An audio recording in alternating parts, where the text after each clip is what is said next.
finished my 214th and final Wainwright way back in 1984, and now some 40 years later I got this crazy idea of trying to finish the Outlying Fells.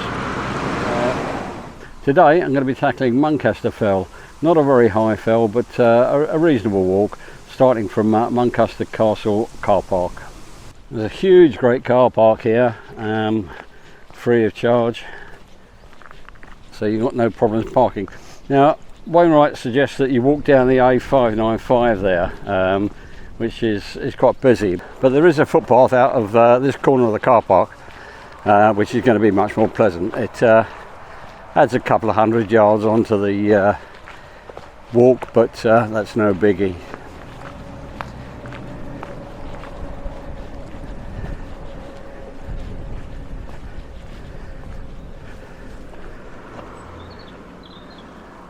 It looks like this is part of the Eskdale trail, and I must admit I haven't heard of that.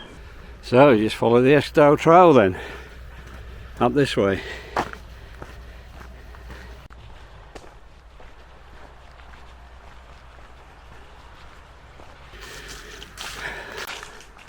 And that little detour heads back to the A595.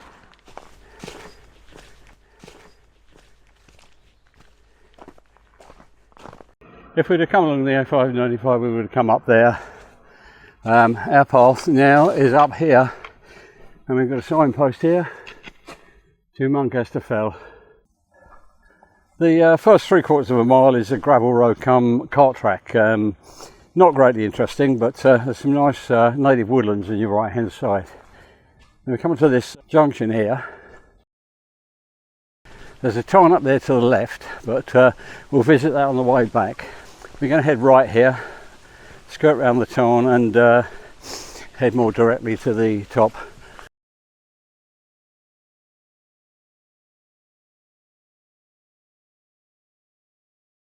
In fact, we're still on the Eskdale trail.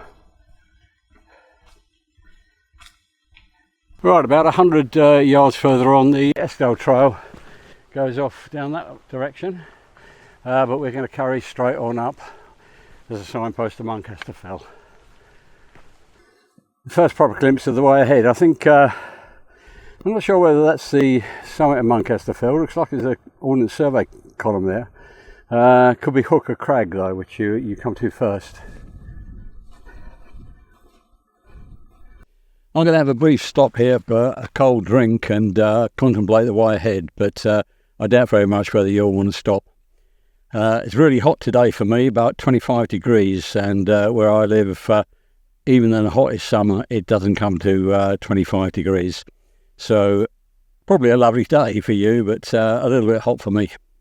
From this point it changes completely, and we've suddenly got a little fell ahead of us. It actually looks a lot higher than the 750 feet that it's supposed to be. So far it's just been a gentle stroll through the woods, although we've come up a couple of 100 feet surely. Just after that little rest, it's not really clear where you go. The path disappears, and over that side where it looks as if the path goes is a great big bog. There looks to be a break in the bracken over on the left there, so we're heading that direction, and the trig point is straight ahead of us, although this really is crossing a bog. Whereas in fact it is a bit deceiving. There is a path over here on the right as soon as you get to that little trough through the bracken. So just that boggy bit down there which might put you off a bit.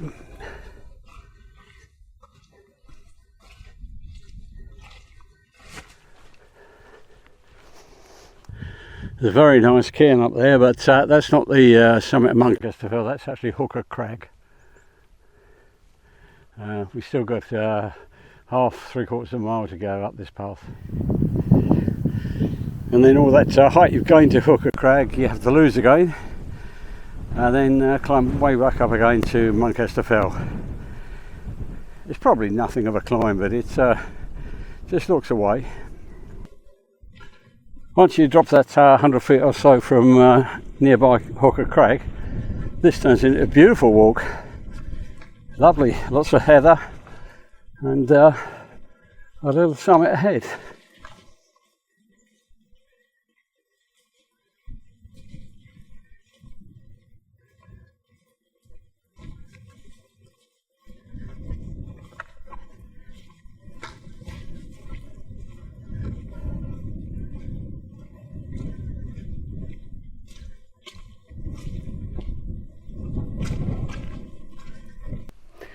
If you stay on the obvious path across the depression, it skirts around the side of what Wainwright considers the summit, which is up there. I'm going to carry on for another couple of 100 yards to see if there's an easier way just to loop round back onto the summit there. Well, there's no path up to Wainwright's top from this path, so the best bet is just to get to this point where you see a bit of a view and then sort of double back on yourself over there just through the pathless bit. Probably quite easy. I was surprised to find a little glade up here, very pleasant, all carpeted with bilberries as well. And I believe that's the summit there. But there is a little path the way I came, very narrow through the bilberries, and can't go much higher than this. Well, I think I'm pretty much on the highest point of Muncaster Fell, although there's nothing to indicate that it is the highest point. Wainwright's illustration is quite confusing. It's not clear whether he actually means the fell itself or Hooker Crag as the summit. His illustration, which says that the summit of Muncaster Fell is actually Hooker Crag. Whether he means the summit is the illustration beyond the trig point at Hooker Crag, I don't know. But it is a little bit confusing. I suppose to be safe you should bag Hooker Crag and also carry on a little bit further to try and find out what you reckon is the highest point of Muncaster Fell. Now Wainwright's route carries on all the way further on and then dips down and goes back a different way, making it about 6.5 miles. But I want to save me energy to do a few more fells on this trip, so I'm going to go back the way we came, although I should go back over Hooker Crag. Now Hooker Crag looks quite a way over there, and but again, things are deceiving, and it's an easier walk than it looks. So I'm going to head back over there. First of all, we'll have a look round the see what the scenery is. Although it's a beautiful day today, it is quite grey.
Well, on the map it looks like a direct path actually right across to Hooker Crag there, but on the ground it doesn't look anything like it, so it's really a matter of finding a way down from this highest point, and I think going back across the little depression again and climb back up to Hooker Crag. So this is quite a steepish descent from here. Right, left will take us back the way we came. I'll go right here up this steepish bit. That should take me to the top of Hooker Crag.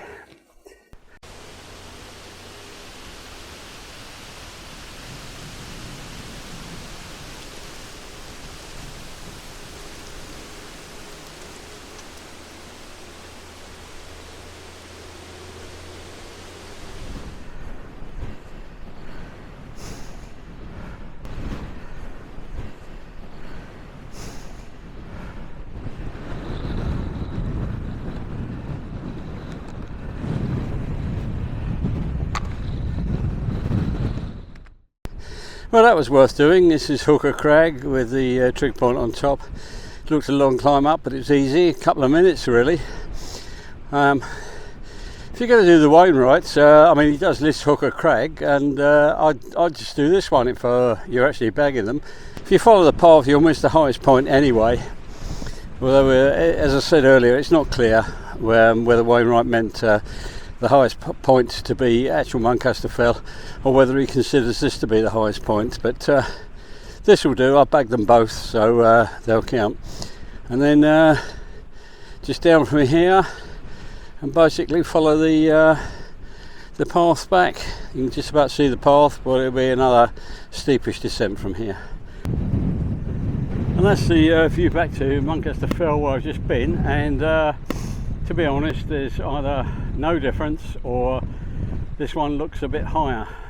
There's a steepish descent from Hooker Crag, nothing dramatic. That will join the path that we came up on, so then it's a matter of retracing steps back to the starting point, although we'll try and have a look at the tower on the way if we can.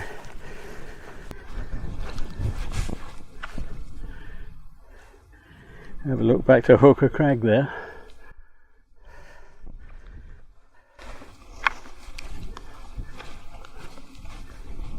Actually, on the way back, the path's a lot clearer and drier, so when you come to this point on the way up, you can see that woodland over on the left there.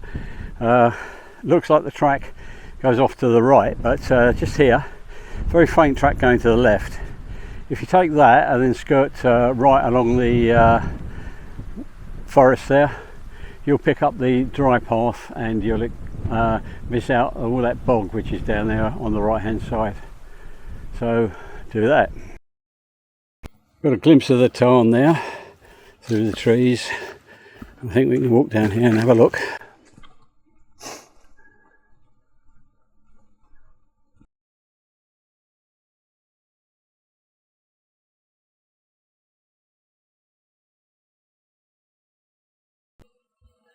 Well, that's very tranquil, very beautiful, and you've got a couple of big banks of water lilies there. Nice place to come and have a picnic, I think. Well, the tarn's marked as private, no fishing, but it does look as if you can walk around the edge of it.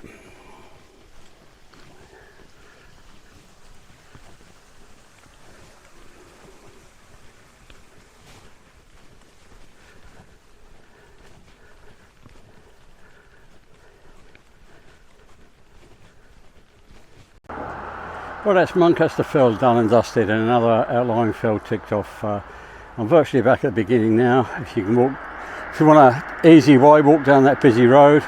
If you want a much nicer way, walk over there, right then left, and it'll get you back to the car park. I must admit, Muncaster Fell is rather strange. It's a sort of walk of two halves. Doesn't look much from the valley, and the first half of the walk through the woods is pretty uninteresting, and you think, well, is this going to be worthwhile? But then once you get out past all the woodland and you catch a spy of Hooker Crag, and particularly once you get past there, it's an absolutely glorious walk, so I'd wholly recommend that. I'll leave you with a track of the route that I did, and other than including Hooker Crag, you really are free to wander as you want. The top of the fell is not really clear.